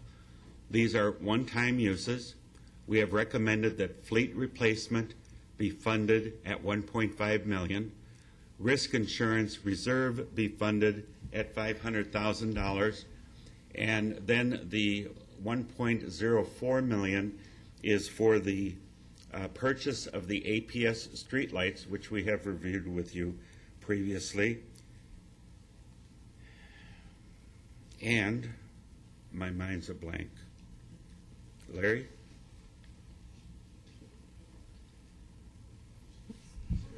You got to have, for this to balance, you got to have some of that $4 million of one-time fund balance increase that covers this. 1.044 million. That's 420 for the APS purchase and what? 600 for the telephones. 600. Oh, thank you. 600 for the telephones. Sorry about that. Too many numbers running around. Pay cuts and furloughs. What is the city manager's recommendation, and how is it in line with the Citizen Budget Committee? I am not recommending salary cuts or furloughs based on cuts already made to employee benefits and increases in the health insurance costs that are being passed on to employees. How much is the employee expected to assume in his premium cost? The increase is going up 25%, but that's going from 13.9 to 17.3% for one of the programs. But as I showed you in the other slides, overall, the employees are paying 20% and the city is paying 80%. Yes. Thanks. Now, the important thing I consider that the Citizens Budget Committee, and I sat through all the meetings, that we are in line, this recommended budget is in line with the Citizens Budget Committee. They put everything into one category and suggested that we reduce compensation. And then they basically gave us a shopping list of things to look at. And I very distinctly recall Mr. Broadbeck at one meeting suggesting, look, why don't we put this all in one category, and we don't want to tell the council or management how to get, we don't want to get down to the weeds to tell them how to do it. And what we're recommending is that we have, the CBC has identified several strategies which will continue to be evaluated as part of the fiscal year 12 budget if necessary. But the recommendations right now are that we do not need furloughs and we do not need salary cuts. Just as a reminder, this is the recommended reductions to employee compensation and benefits for fiscal year 11. No merit increase, no market increase, and reducing employee benefits, so taking away from the employees, suspending the longevity pay, suspending the health retirement savings, suspending vacation buyout, suspending criteria-based promotion, suspending tuition reimbursement, and keeping the reduction in the uniform allowance for the fire department. Additional ongoing cost increases, which is health insurance, Dick, going from 25% increase in the contribution rate towards the total. The health policy costs us $5.1 million for the city. This includes both the single and the family premium? Yes. Okay. It's my understanding too, even though it's not a direct cost, is the retirement system's going up a half a point, 0.5%? I think it's a half or 0.6, something like that, yes, for both sides, for both the employer Right. and the employee. Zero-based budgeting, will this be considered in fiscal year 11?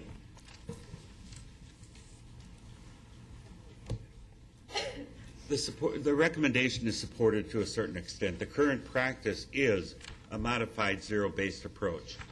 Base budgets are adjusted according to expenditures from the previous year. And on May 3rd, the presentation, we reflected $2 million in mid-year reductions.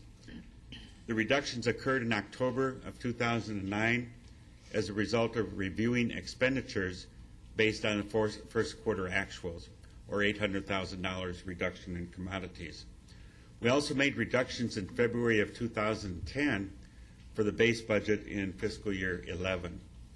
Any revenues not spent due to savings go into the fund balance. John, just to mention that, because I was trying to learn about this zero-based budgeting, I called some cities, and I called San Diego, because in 2006, they decided that they would try this for a 5-year period of time. And so when I looked at the internet, they were up for vote this year on it. So I called them, said, hey, we've been suggested we do this. And so the budget person that I talked to said they tried it for a year, and they couldn't even extend it for 5 years. Although they are using part of it on the contracting, on the contracts that they have, and they found that worked. But so it just was eliminated, and it's not up for vote now. So Now, I have a couple other calls into other cities that have it, and I haven't contacted them yet, but I kind of wanted to find out, people that are using it, what part of zero budgeting are they using, and are they using the total zero budgeting? So far, I haven't gotten all my answers back. That's very But I'll helpful. share them when Thank I you. get them. Thank you. I will say that zero-based budgeting was a catch-all phrase that came up in about 1980, and it was tried by many cities, and it didn't work in one that I'm aware of. Well, the big thing he said, you really have a problem is all your federal granting. That is a real problem. There's just no way you can do that. The other thing they said was the carryovers. It was just impossible. You have carryovers. So there were some really pertinent reasons why they found it very confusing for them to use. There are some aspects of it that we will be Absolutely. implementing. Absolutely, So they said some that. of them are excellent. And that's what they said, but you kind of have to Pick and choose. pick and choose with your budget. The CBC recommendations, how many are being recommended to the city council? Basically, all of them. I mean, we have 27 recommendations from the CBC. 12 have already been incorporated into the fiscal year 11 budget, and that's 44%, and 15 are being reviewed as part of the fiscal year work plan. And so, actually, yes, we've implemented 33% fully, 3 partially, that's 11%. Currently under evaluation, 9, so that's a third. And evaluation in fiscal year 11 will be 6, and that's 22%. 0 have been rejected at this point.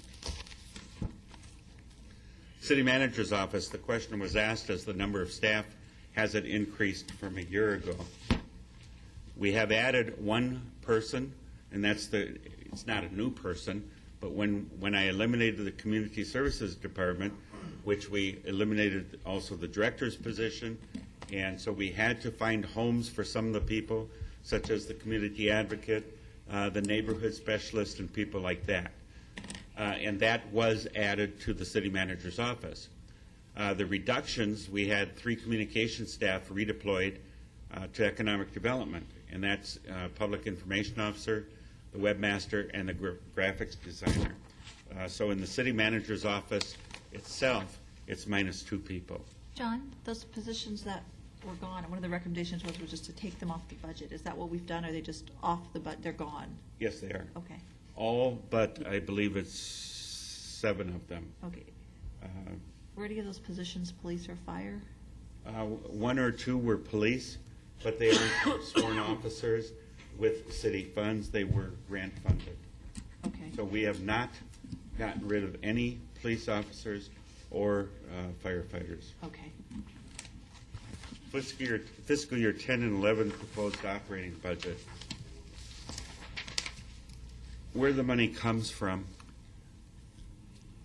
the total budget you'll see is $255 million. That's compared to the current budget today of $355 million, which represents a 32% decrease.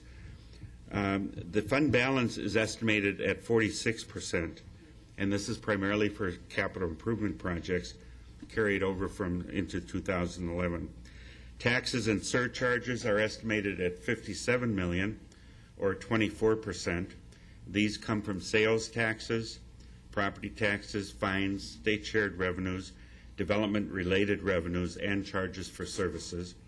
User fees are estimated at nearly $23 million and come from enterprise services such as water, wastewater, and sanitation. Grant funds have been increasing significantly and now represent 5% of the total resources. These include the federal block grants and state grants such as MAG, and they total right now $17 million. Although the city only plans to sell a small amount of water revenue bonds, $2 million, the budget includes appropriation for more in the event of a proposed improvement district, should it be requested or formed for the necessity of any economic development type projects. Where the money goes, the proposed, as I mentioned, the proposed budget is for $255 million. The majority of the decrease is attributable to the reduction in the CIP. As you know, we previously had the city center budgeted, and so we could take out projects that were not moving forward next year. Debt service is 9%. You recall we were talking about during the financial policies that it shouldn't be over 5%. And so, but we're looking at, well, we don't have to raise this because as the economy gets better, it will come down. And rather than raise it, I think it's better to keep it where it's at right now. And the rainy day fund is budgeted at $16.3 million, which represents 4 months of operating costs from the prior year per policy. The operating budget by category, the total uses, you'll notice in the bottom right-hand corner, $70 million. This was $73 million in the present year. The largest component of this $70 million is personnel, which is 64%. Overall, the city has reduced the number of FTEs from 592 to 507. The contractual services is the next largest expense at 34% of the total operating budget, or $24 million. Commodity spending is just over $2 million, or 4% of the budget. John, I think you said 64 on personnel. It's really 62%. Oh, thank you. Operating expenditures by department. Again, $70 million budget in the lower right-hand corner. And the fiscal year operating budget includes all department of salaries, commodities, and contractual services. You'll notice that public safety, being police and fire, total almost 36%, and public works totals another 26%. So that's 62% between the three biggest departments that we operate. The general fund operating budget, the city is poised to be, the city is in excellent condition, and we're in a good position by moving into next year. We are predicting a favorable ending fund balance for fiscal year 10 of $7 million, and this will help soften the landing as we move into fiscal year 11. Through a series of significant budget cuts and right-sizing the organization, the budgeted fiscal year 11 general fund operating revenues of $56 million will support the estimated ongoing operating expenses of $51 million. However, as indicated in both the October and the January financial updates, the city is facing an ongoing structural deficit of approximately $4 million in the general fund. Total ongoing sources are not adequate to support all ongoing uses, such as the stadium debt and the operating subsidies for the HERF and the operating subsidy for the stadium. So that's where the structural deficit comes in. So if you look at this, very simply put, the proposed budget is $56 million. The ongoing uses is $51 million, which generates an operating surplus of $5 million. Hey, that's great. Oops, now you go transfers out, that's $9 million, and so you end up $4 million in the hole. And that's what we've been managing through for the past couple of years. This shows the general fund revenues, and they're down 5.7% for the proposed budget as compared to the estimated fiscal year 9 and 10. You have total general fund revenues of $60 million that were budgeted in 9 and 10. We're going to receive an estimated $57 million, 57.7, and that's down 4.8%. And then we've proposed expenditures of $56.7 million, which is down an additional 5.7%. We have taken out the $55,000 from the 4th of July discussion that we had with the City Council, and state shared revenues, actually good news, have come in the estimates are going from 9.1 million to 9.6 million. That just came into us the other day. John, are you looking in 11-12? Because usually the income tax has a delay of a couple years. Are you looking for that trend on the state share to continue downwards, or? Yes. So the 9.5 will probably drop some more Yes. next year? And I believe that we used to be at 1183. Looking at 11.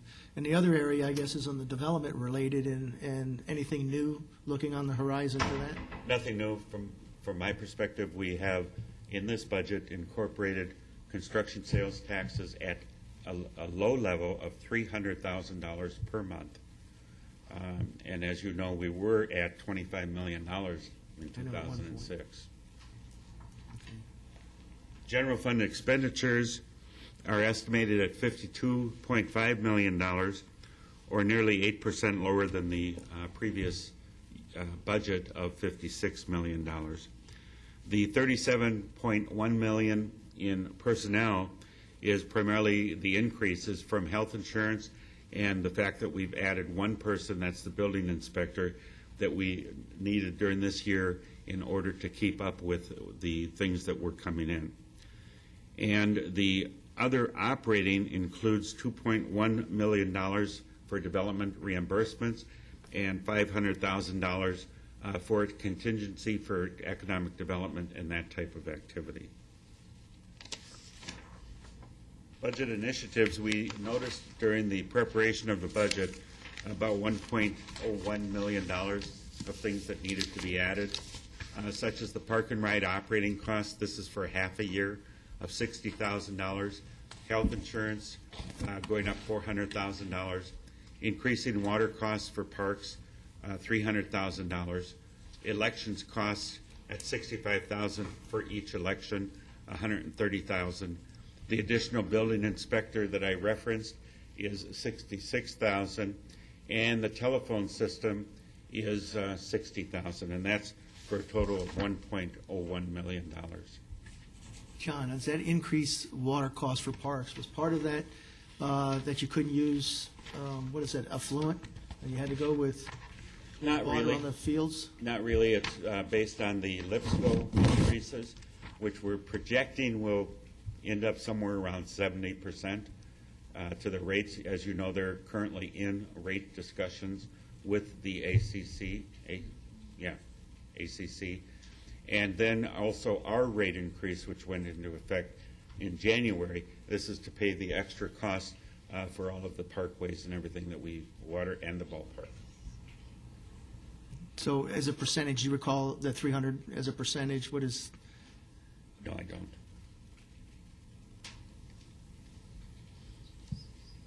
The budget initiatives, the one-time uses that we've already referenced, purchasing the APS streetlights, $420,000. The fleet replacement, transferring in $1.5 million. The insurance reserve, $500,000 for a total of one-time costs of $2.4 million. That's all I wanted to say there. And the capital improvement plan, 44% of the budget is recommended for public safety and facility needs. 32% of the budget is appropriated for water and wastewater projects. 15% is recommended for streets, 6% for technology, and 1% for parks.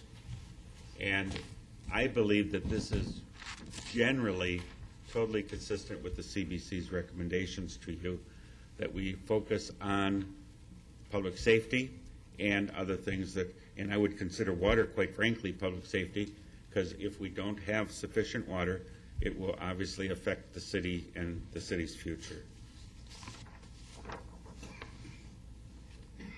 CIP by funding source, the majority of the budget, 68%, is from development impact fees. Funding from water bonds is 8%. Funding from grants is 4%.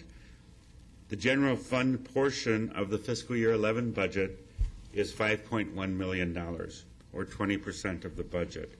And just as a reminder, those projects are The Cotton Lane Bridge payment, $690,000, and we did investigate whether or not we could reach some kind of deferral agreement with Maricopa County, and Max Wilson said no way. Telephones, $675,000. Public safety radios, $1.6 million. The 303, the El Cedro project, purchase of the right-of-way, $2 million. And the MC-85 funds, we're paying for $165,000, and we'll be having to budget more next year. This is, again, the total budget for the 5-year CIP, $25,243,759 in fiscal year 11, and then the 5 years following that for a total, or the 4 years following that for a total of $73,215,843. And these are totally funded projects in our budget planning. May I add something in here? I know that discussion had been, and I guess we're going to still look at possibly the bonds with the parks, redoing the financing. But if you look at our CIP chart here, there's no money for parks in this either. So by eliminating completely using the bond funds of parks to restructure the ballpark debt, you also look in here, and it's not here either. I just wanted to bring everybody's attention to that. And that is correct. Until we look at that this fall, we can't really address that. The budget schedule, I can't believe, the tip-off, I understand, was at 6 o'clock. So, but the budget schedule calls for May 17th, next Monday night, or excuse me, May 17th is tonight, the work session on the proposed budget. The adoption of the tentative budget, which you have before you in a book form, will be on May 24th. And then the final budget will be approved June 14th. And the tax levy would be approved just before vacation, July 12th. And, Mr. Mayor, I'd be happy to answer any questions that any of you might have. Okay, I have a couple of questions, but let's get other questions first. I'll hold off for a second. No question. Not right now, I think I've been asking them. Okay, then I'll just run quickly. On the, and this isn't a question, it's a suggestion, on the pay comparisons with the cities, I wonder if after the first of the year we could have a comparison of the cities again after we have the fiscal year 10-11. Yes, certainly. And it should be modified to at least some footnote that shows what it would be, including furloughs, which some cities expect to do. Okay? What cities are I think I understand that, but so you want to make sure that we take into account the furloughs in the costs that are being allocated to this. Yeah. Certainly, we can do that. What cities do you want? Whichever cities, The five? I would. The five? I would like to see, I'd like to see the 5, and I would like, I talked earlier about whether Phoenix belongs in the group of 10 is a question, but it's right now in the 10. And then just a procedural question I have. If we were able to reduce the public safety 9/11 facility in a way I suggested or some other way, could we take those police and fire development fees and transition them into the radios? Because we're taking $1.6 million out of general funds. If they're in the same impact fee category, they should be allocated in the infrastructure improvement plan. And Tracy's probably the best person to answer that. They're in the same category, aren't they?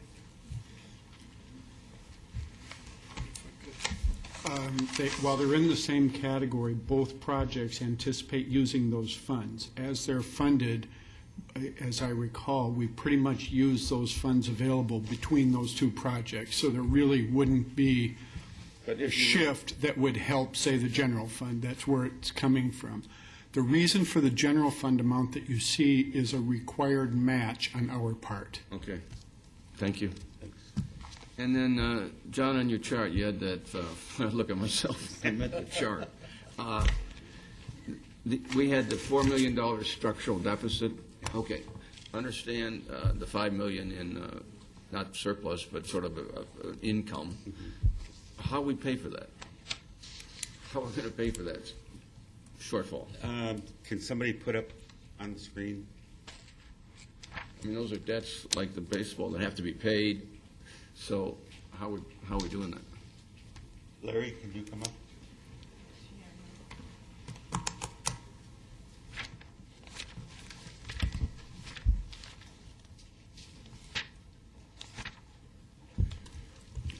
It was I will read- 56 minus 51 equaled 5 million. Correct. And then the structural deficit took it to a $4 million deficit. This one, page 15.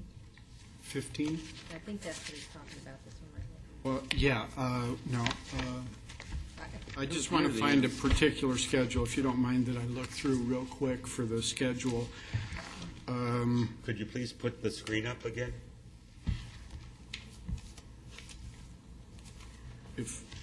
Since you have a copy available on the screen on page 60, includes this number. There it We is. don't have a 60.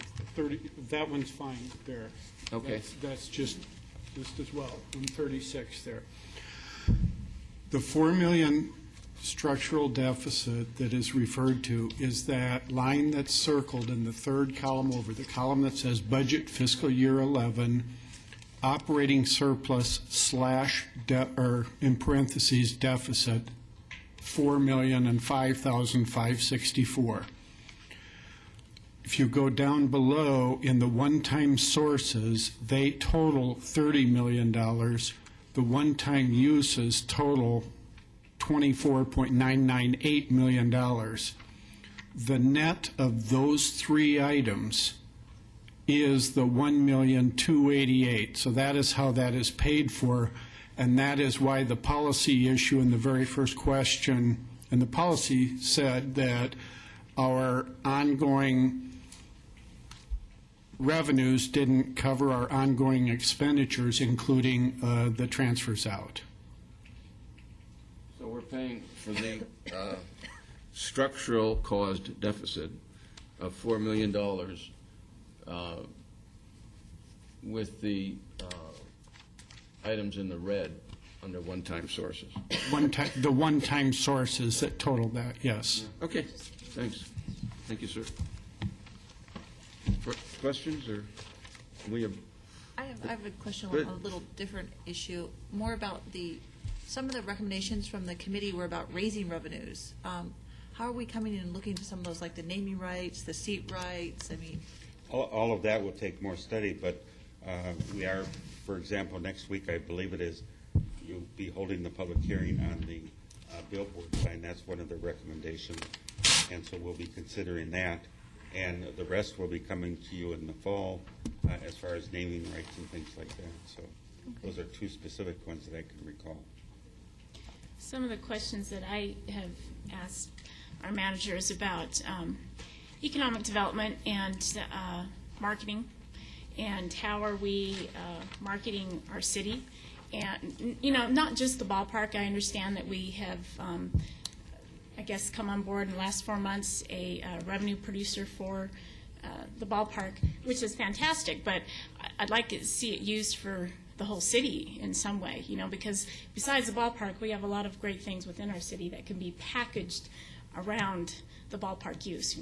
Golf courses and restaurants, I mean, just so many things can be brought together. And I know I have not had a chance to read over what you've sent to me, but just in general, helping the things that we have now, the hotels, restaurants, how can we bring in more revenue in that way? By advertising, by marketing. And I do encourage all of you to read the email today regarding sales taxes, because there's some good news hidden in there. Well, it's not hidden, but there's some good news there. The restaurants and hotels, the hotels, this is the first report of the spring trading, and you can see that the hotels and the restaurants did fantastic. And our retail sales tax is up. The only thing that's not good is the construction sales tax.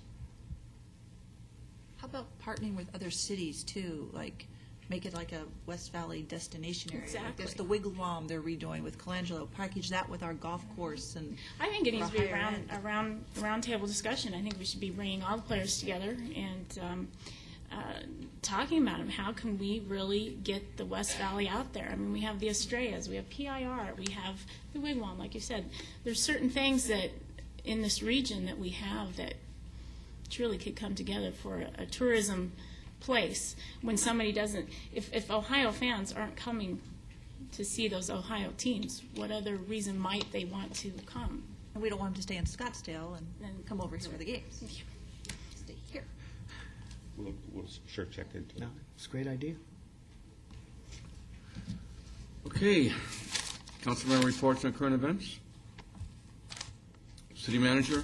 None this evening, Mr. Mayor.